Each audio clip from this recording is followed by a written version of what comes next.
Bu taqsirma bo'yicha biz do'stlik umrlik nusxa taqdirida birnechta taqsirmalar o'rnatildi.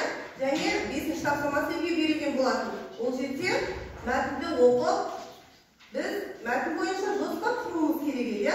Do'stlar qurib kelgan yerimda mana do'stlar qurib kelgan yerim bormi? Do'stlar qurib kelgan yerim mana aytib qo'yinglar bunda. Kristiga sili qariyani sili al негізгі бөлімге баласына қызыл құмай білдіруші келесі баласы дос көбейтіп жүргенін айтуы қорытындыға шынайы достың дәулетте дос болмауын айтады. Жақсы. Бұл жерде әлсіз жаңағы баласының доспенен шынайы достасуы туралы айтылған екен. Біздің де барлығымыздың досымыз бар мысалға. Біз сол достарымыздың барлығын досымыз санап, не етпеуіміз керек екен? Бірінші анығын біліп алуымыз керек екен. Досымыздың кім екенін, дұшпанымыздың кім екенін. Мүмкін біздің қасымызда, айналамызда жүрген адамдар біздің дұшпанымыз шығар, досымыз болып өтіріп, бетімізге қарап күліп жүрген шығар, иә? Соны анықтап аламыз деп өткенде айтқан болатынбыз. Енді балалар дұрыс екен, достар тұрып келгенін, дискриптор балы бойынша үй тапсырмасы бізде 3 бал болатын. Енді маған дос туралы мақал мәтелдер кім айтып келе алады? Айта қойыңдар. 100 теңге бойынша 100 досым бар. Жақсы, керемет. Досы көпті жаламайды, ақыл көпті жаламайды. Жақсы, тамаша екен. Апайламаймыз. Ирамгер айтады. Ағаш тамырмен мақтаған досым. Ой, керемет, не деген керемет болды. Доссыз өмір бос. Дос, доссыз өмір бос деп айтылған екен. Ал енді Нұржұрт айта ғой. Заттың жаңасы жақсы, достың ескісі жақсы. Дұрыс. Себебі ескі дос біздің барлық қыр-сырымызды кішкентай кезімізде біледі екен. Сондықтан қайғылындай келісіп өскен өзінің кішкентай кезіндегі досына, ескі досына ешкім жетпейді екен, балалар. Сен жаңа айтамыз ба? Ал онда болмаса біз бүгінгі сабағымыздың мақсаты балалар. Оқылым стратегияларын қолдану, комментарий жасау, іріктеп оқу, зерттеп оқу бірінші мақсатымыз болатын. Ал енді әдебиеттілік норма бойынша етістіктің есімше, көсемше түрлерін, түйіл етістікті тілдесім барысында қолдану. Біз бүгін сабақты өтіп жатып, достық өмірлік нұсқа тақырыбында тапсырмалардың ішінде нені қосады екенбіз? Етістіктің есімше, көсемше түрлерін және түйіл етістіктің ұлжырнақтарын тілдесім барысында қолдана алар екенбіз. Ал енді есімізде ма? Есімше мен көсемше дегеніміз не еді? Есімше дегеніміз не? Кім айтады? Есімшенің жұрнақтарын атайлақшы. Кім атайды? Есімшенің жұрнақтарын айтамыз. Айтамыз. А, Е, И, ғалы келі. Жақсы, А, Е, И, ғалы келі, қалы келі, иә? П деген қосымшамыз қай есімшеде немесе көсемшеде екен айтып жіберіңізші? Көсемшенің жұрнағы екен, иә? Ол жақсы айтасыңдар екенін отырады. Ал енді біз неға шабыл әдісімен қазір сендерге пайдалана отырып, тағы да тапсырмалар орындатайын деп тұрмын. Бірінші мәтінді оқып аламыз. Мәтінді оқимыз. Ертең аз оқи ғой. Бірінші қолды деп қалың, иә? Елде бір сыйлы қария өмір сүрді. Жалғыз ұлы бар екен. Әкесінің дәулетіне семіріп, аттан түспей серіліп құрып, жолдас жораларынан көбейтіп, күнге ой қызыққа батып жеп алды. Бір күні әкесі шақырып алып, балам, мен болсам ұлғайып келем, өстіп қызықтырмау құрып жүре бермекпісің, үйленсеңші дейді. Ой, әке, қарап жүргем жоқ, жолдас дос көбейтіп жүрмін ғой. Әкесі, досың көп пе сонда деп сұрайды. Баласы, көп сол достарының бәрі мен дегенде іштен асын жерге қояды. Айтқанының шықпайды дейді. Әкесі, ендеше сол достарының сынап қайта алып дейді. Соны айтып өзі бір атқа ұлын екінші атқа мінгізіп, атын түйін жарды ағашына су құйған емес салынған атты көлденең салады да жетекке алады. Әкелі балалары екеуі жүріп отырып ұлының жан досын үйіне келеді. Сыртта оңашалап сөйлетеді. Баламның досы екенсің, әдейілеп арқасын тіреп тұрмыз дейді үлкен кісі. Басымызға іс түсті, малдан айырылдық, оның үстіне мына бір кісіні байқамай өлтіріп алып жазып ісімізді қоя бастадық. Досы, бұл істі мойныма ілмексіңдер, аулақ деп безіктеп шыға келеді. Мақұл десіп келесі ауылдағы досына және ең сенімді деген тағы бір досына келіп, болған жайды баяндайды. Көмек сұрайды. Олардың бәрі де ат тонын ала қашып, аулақ жүргендерде қуып жібереді. Баланың ұнжырғасы түсіп кеткен. Әкелі баланы тіркесіп үйіне келеді. Сонда әкесінің отбасында отырып былай дейді: балам, көзің кетті ме? Сенің көп досыңның бірі малдың досы, біреуі дәулеттің досы, біреуі жас базарының досы, біреуі әншейін күн өткізудің досы. Ендігісін өзің дейді.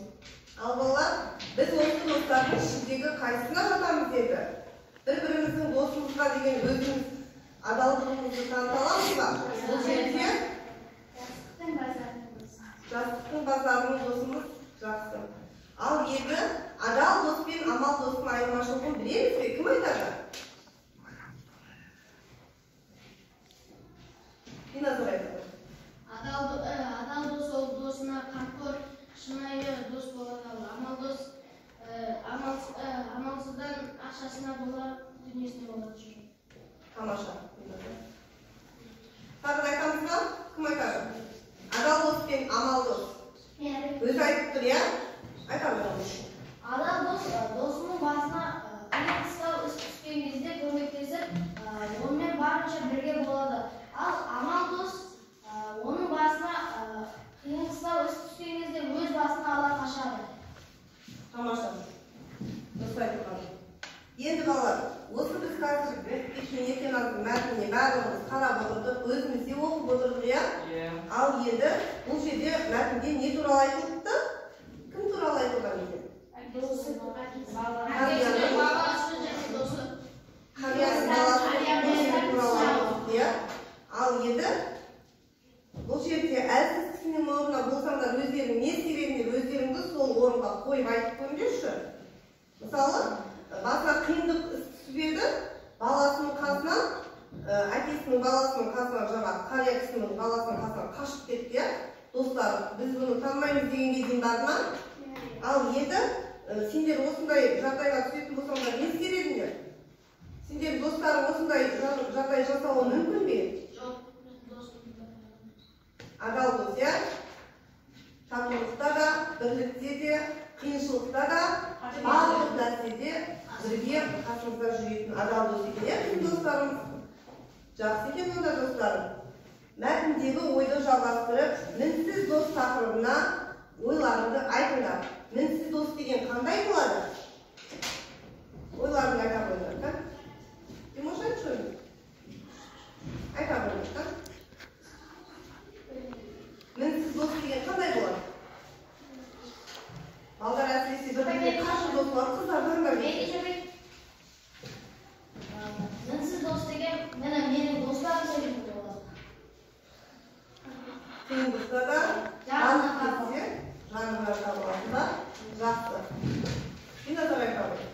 Мінсіз дос деген ол қиындықтарда барлық жерде бірге болатын міні жоқ дос болады.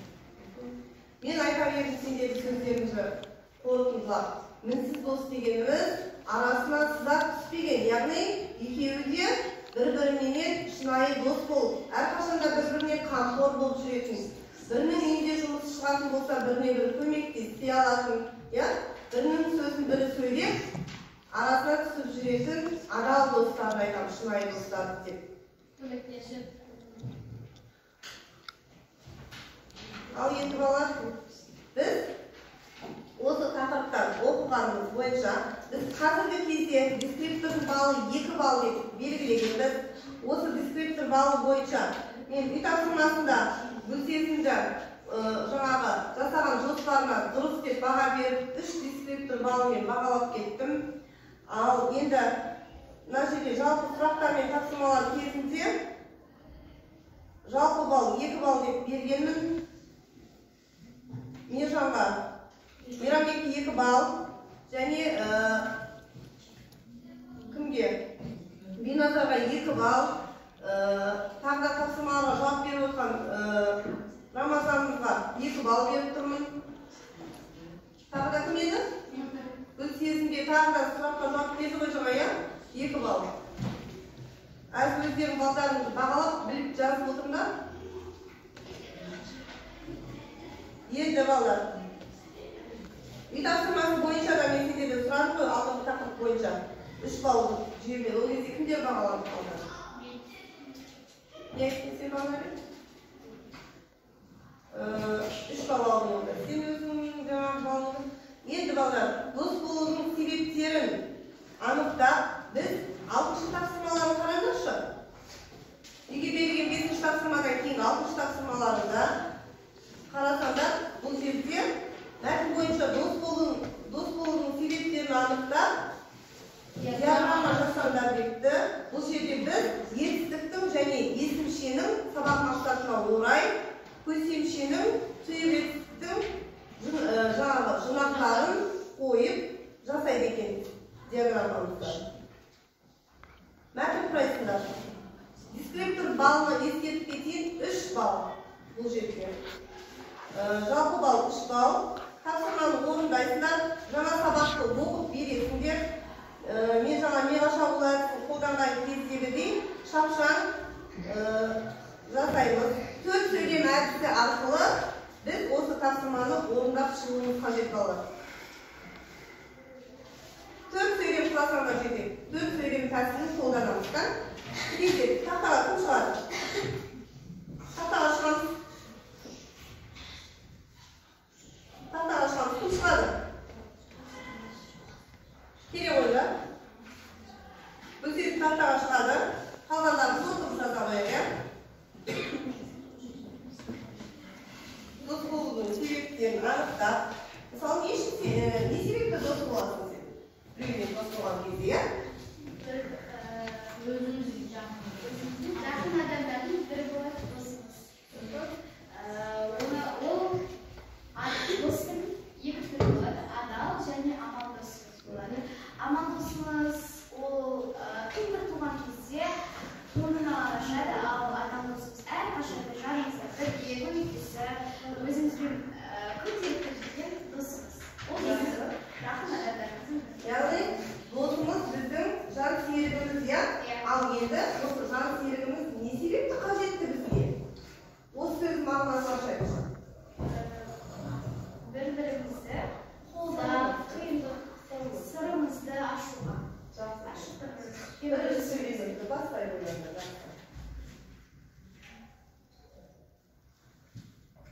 Егді сапын достар дұшпандасы.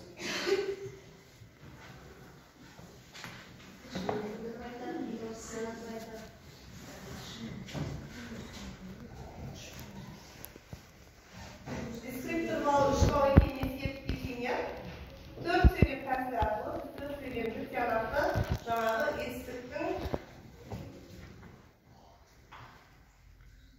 несін қосамыз дедік? Есімше, көсемше және түйелестік түрлерін қосып жұрнақтарын жалғауы болмайды ғой бұлар, иә? Тек қана жұрнақтарын қосып шығамыз. Досы табу өте қиын. Жақсы. Табу оңай, таңдау қиын екен балалар, иә? Таңдау қиын. Тап дегеніміз.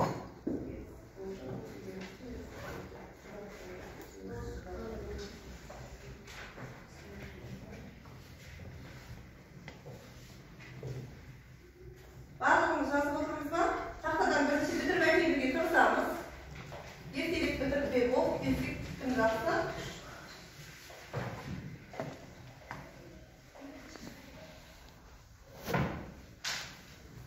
Достықтың әртүрлері болады. Адамның кездегі достары олардың әртүрлі болады. адамның бір-біріне Шылай сезімі. Достықтың әртүрлі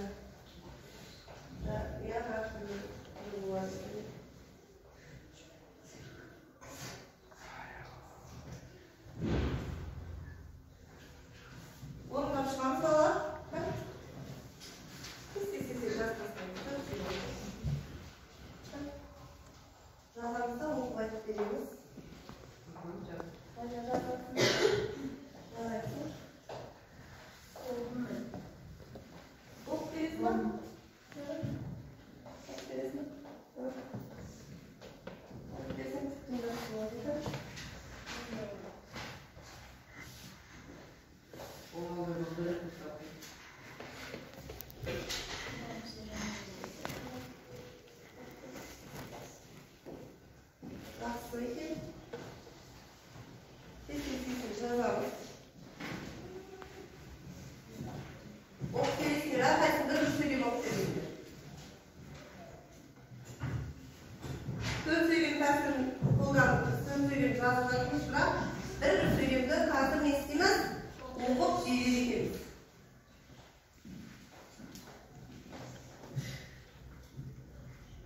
Ішіндегі сөйлестікпен есімшемен көсемшемізді ажыратып айтып кетеміз. Ya, sağlayalım söylediğini. Söyleyeyim bunu. Söyleyeyim. Sağlayalım. Tabu. Tabu деген sözümüzün tübürü tap болады. Biz tüyürüzün ұжымдарын жалғау арқылы не істедік? Kodımızın бұдығысына айналдырып жібердік. Дұрыс айтасыздар ма? Енді біз тап деп етістік деп аламыз. Әрқашанда түйретістің жұрнағы неге жалғанады екен? Неге етістік деп жазсыш? Ұжымнағымыз етістікке жалғанады екен, я? Етістік. Түйретістіктің жұрнағы қудысы, я? Жақсы, еді. Достықтың әр түрлері болады. Ал енді бұл жерде бар ма? Жоқ болып тұр, я? Бұл сөйлемізде, я? Біз осы сөйлемді жаңағы көсемше мен есімше қосып беретін болса қалай жасалар еді? Қосып қойыңызшы. Достықтың әр түрі болады. Шынайы достық дегеніміз шын десең етістік болмай қалады. Ал енді етістік болатындай етіп, жұрнақты дұрыстап әдемелеп жасайды. Олардың ең қымбаты адамдардың бір-біріне деген ыстық сезімі. Ал енді достықтың әр түрлері болады деген кезде біз мына сөйлемді боладыны алып тастап басқа сөйлем оқып тұрайықшы. Достықтың үлкен өшіріп тастаймыз. Болады дегендерге түрлері. Мына жерде сөйлестікпен немесе басқа көсемше есімшемен жасайды. Ауыстырайықшы. Достықтың әр түрлерін атайтын болсам, ата неміз етістік болады екенді, үй жұрнағымыз көсемшенің А-Е-И жұрнағы жасалып тұрған И болып шыққан. Көрдіңіз ме? Ата етістік. И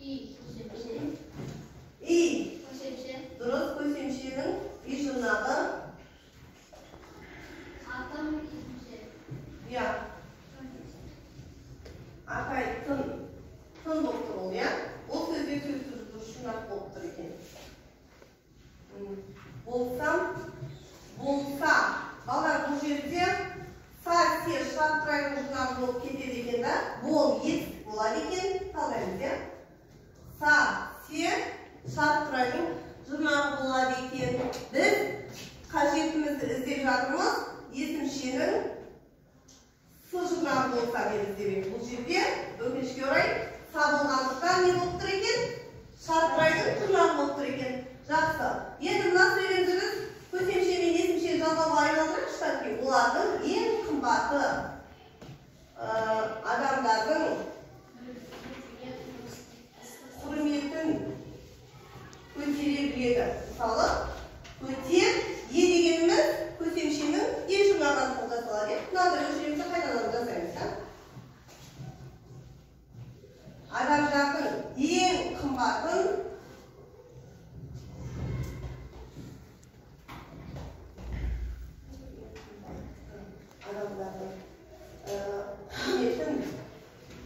көтере біледі. Яғни, біз теміздікті қой көтереді деген кезде етістік көтер болады деп айтамыз. Е дегеніміз көсемше деп айтар еді. Дәл сол сияқты бұл жерде де құрметін көтере біледі.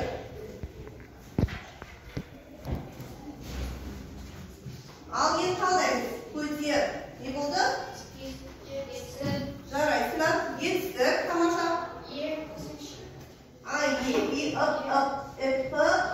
Қалы келіміз көсемшенің жұрнағы. Жұрнағымыз көсемше. Дұрыс. Тамаша.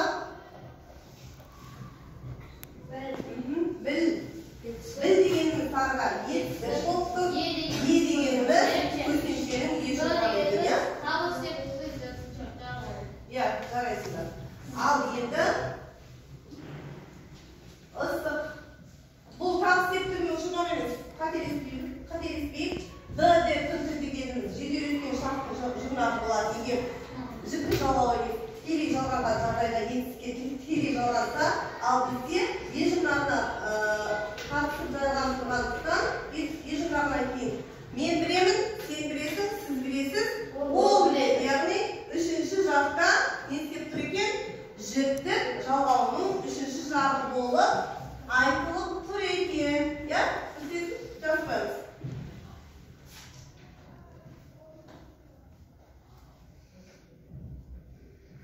Мынау енді жеделескен шарттың жұрнағы болған жоқ. Не болды? Жалғау болды. Қандай жалғау болды? Жіптік жалғау нешінші жағы болды? Үшінші жағы. Қаттырақ айтам қалысушылар. Ыстық сезімі. Достық асыл қасиет. Ыстық сезімі дегенді өшіріп тастай саламыз ба? Құрметін көтере біледі. Ол сөйлеп аяқталды. Нүктесін қойып, мынаны өшіріп тастаймыз да. Енді бұл жерде біз не істеді? Достық асыл қасиет.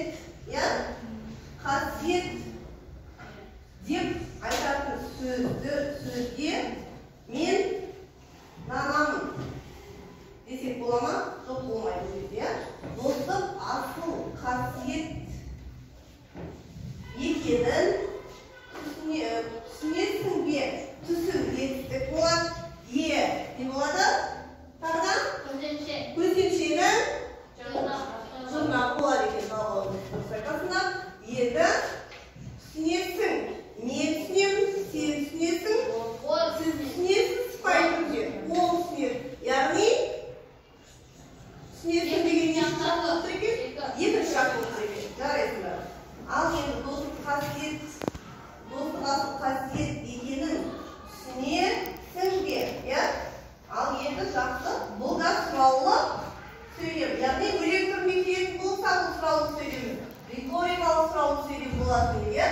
Ал енді біз бұны сөйлем ретінде, жай сөйлем ретінде сұраулы сөйлем деп алып отырмыз. Достық асыл қасиет екенін түсінесің бе? Ал енді қандай болды? Түсін дегеніміз не болды? Түсін дегеніміз ет болды. Дұрыс. Көсемшенің жұрнағы. Жақсы. Ал енді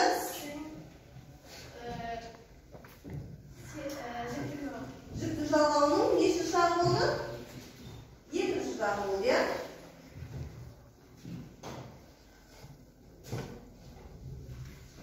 дегеніміз қандай сөйлем болып тұр екен?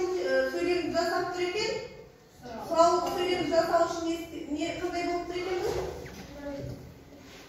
Сұраулық болып тұр ма? Сұраулық бөлек транслария. Ал сұрау маме, бабе, папе арқылы жасалатын болса, қандай етіп болатын еді? Болмыс етіп болатын еді. Ал бұл жерде сұраулық сөйлем жасап тұр екен. Ал енді біз келесі тапсырмамызға кетпес бұрын дәптерге жазғандарын оқып береміз. Кім оқып береді екен кәнекей? Бірінші кім оқып береді екен? Өтесін. Жақсы, бұл жерде дискриптордың балы 3 балл болғандықтан мен түзетуге енгізіп, соған байланысты өтесінге 2 балл бердім. Ал енді бала кім оқып жібереді? Жазғанын оқып жіберіңдер. Оқи ғой. Оқимыз. Кім оқиды? Кесіз оқимыздар. Оқи ғой. Достар өте қиын. Достың неше түрлісі болады. Кейбіреулері ақшаны алғызады, дүниелерді алғызады. Кейбіреулер көшеде кезіп жүрген сәт болады. Уақыт өткізу үшін, күн өткізу үшін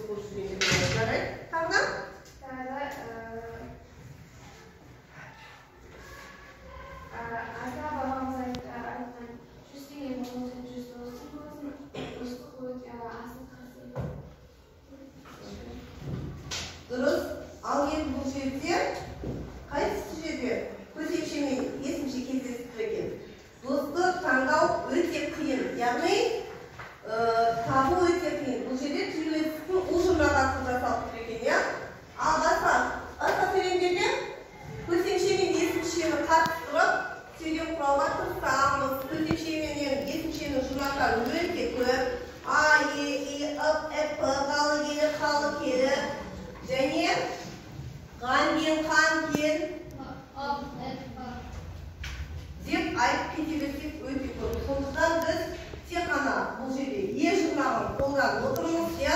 Байқадыңдар ма? Мен досыма сырымды айтамын деген сөйлемді жазыңдаршы. Дәптерге жазыңдар. Мен досыма сырымды шертіп айтамын десеңдер, одан да керемет болып шығар еді. Тез келе ғой тақтарға.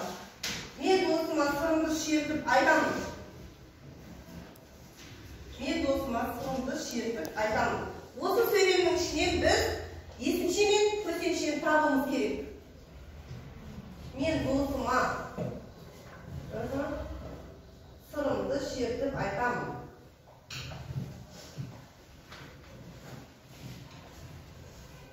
Сырымды шертіп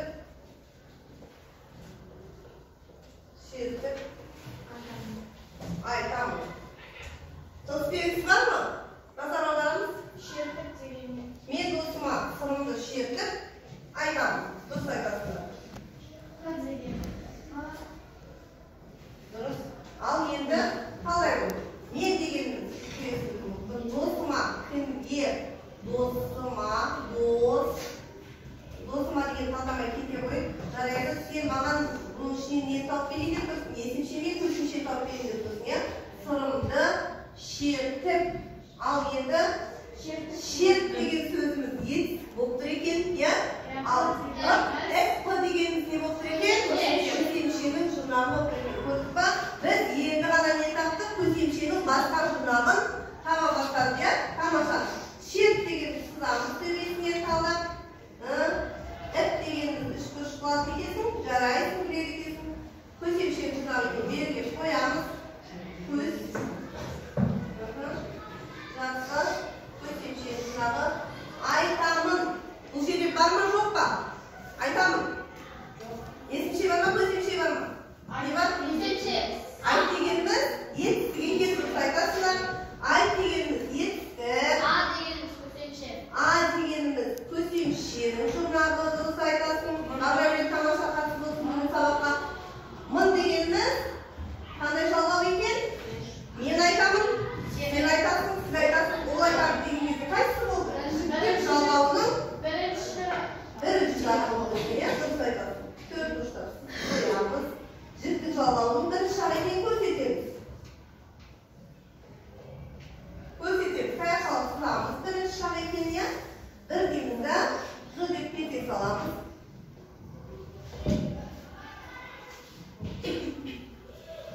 Жақсы. Ал енді қалар деген тағыра осылай есімше мен көсемшені қатыстырып сөйлеп құрауға тырысамыз көбірек. Жарай ма? Ал енді мен сендерге қазір тапсырма берейін деп тұрғаным жоқ. Мен үйде көбірек жұмыс жасау керек екендігін түсіндіріп кетіп жатырмын, иә? Ал енді қалар біз тағы да үшінші тапсырмамыз бойынша сыныптың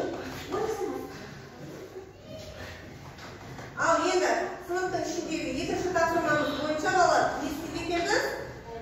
Қайтадан 5 минуттық жұмыс жасаймыз бұл жерде. Дескриптор балл мұнда 2 балл. 2 баллдық тапсырмаға кім келіп тұр? Алфавиттің ішінен 42 әріптің ішінен кәдімгі. Я 42 әріптің ішінен біз сөз құрастырамыз. Өзіміз табылған 10 атаулардың анықтамасын айтуға тырысамыз. Айтасыңдар. Дескриптор бойынша біз жаңағы әріптерден, дыбыстардан сөз құрастырады. Және ол сөз құрастырғанның ішінде көсемше мен есімшені қатыстырады дейміз. Ал енді жасай қойыңдар. Кім ертерек жасай алады екен?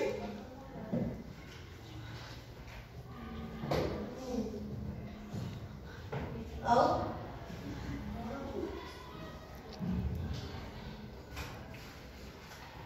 он сөз құрастырғаш тексек, бірінші дескриптордың балы бойынша 10 сөз құрастырамыз. Кәдімгі жай сөз құрастырамыз. 42 әріптің ішінен кез келген сөзді құрастырып, көсемше жасаймыз.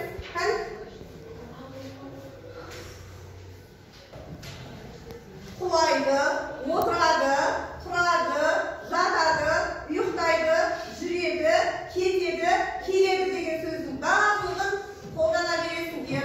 Тек қана бір сөз сияқты бір сөзден құрап, 10 сөз айтса да бұл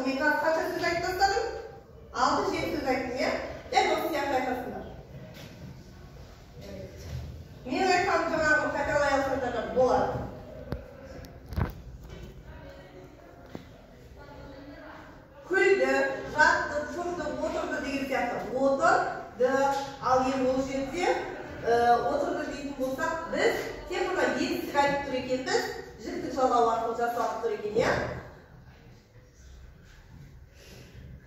Енді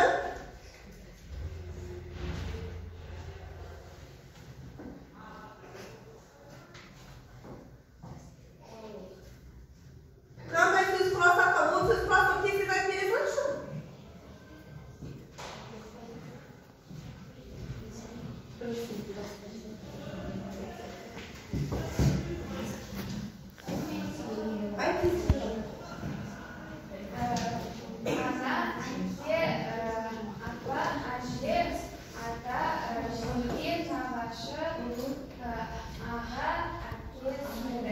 Жақсы, бала, он сөз құрастыр бе, тамаша. Енді осының ішінен атамыз не істейді де? Қимыл әрекет арқылы жасаймыз, тез қанти. Атамыз не істейді? Жұмыс жасайды, яғни жаса етістік болады. Ешжұрнағымыз не болады екен? Көзімше жұрнағы болады екен, ертең дұрыс айтасың. Ал енді апамыз не істейді? Не істейді апамыз? Тоқыма тоқиды, яғни тоқиды деген кезде не болып тұр екен?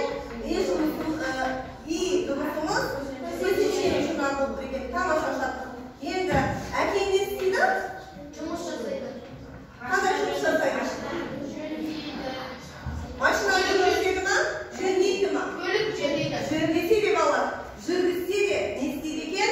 Екеуінде де қимыл әрекет бар, яғни етістік бар екен.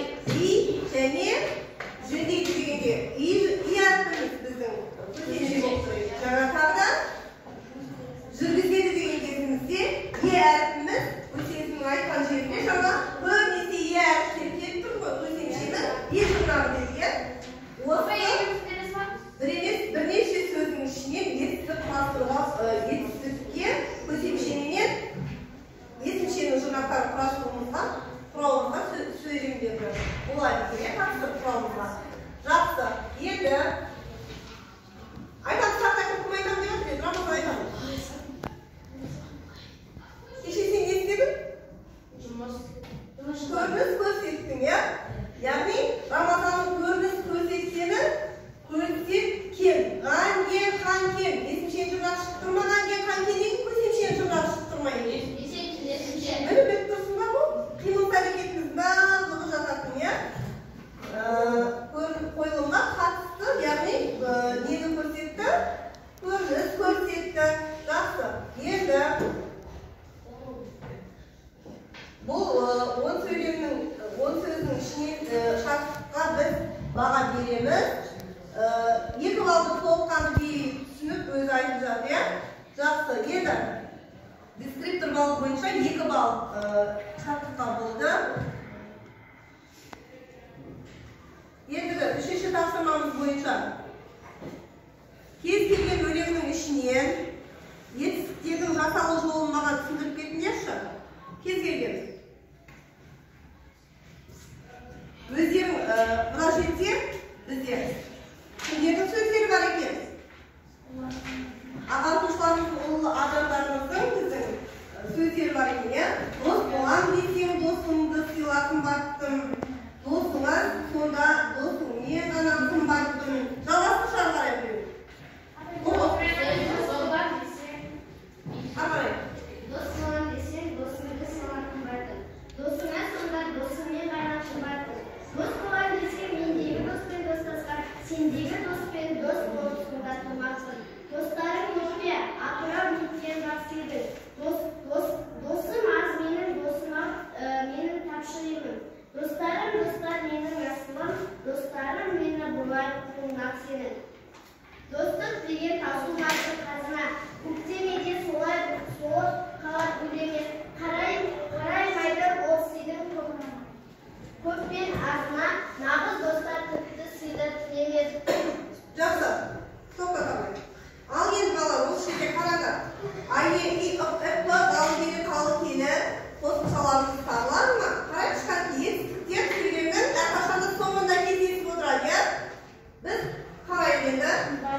Диас тақтаға шығып, және тақтың орнында отырған үшін 6 балл емес 7 балл деп отырмын. Диасқа балл. Мен енді Назеркеге тапсырмасы тиянақты орында болды екен. Назеркеге бүгін 8 балл деп бағаладым. Шартына сөйлемді не деп ұмтылып айтып беріп отырғаны үшін, оқып беріп жатқаны үшін, кейіннен жасап түсініп отырғаны үшін 7 балл деп бағаладым. Ал енді біз қазір үйге тапсырма алып алайық, иә? Үйге тапсырма. Жалпы біз үй тапсырмасын алғаш бұрын не түсіндік? Сабақта бүгін? Есімше мен көсемшені сабақ мақсатына орай өте қатты түсіндік. Және тақырып бойынша не түсіндік? Достық, өмірлік нұсқа деген тақырып жақсы тереңірек түсіндік, иә? Жақсы. Енді үйге тапсырма. Үйге тапсырма алыңдар.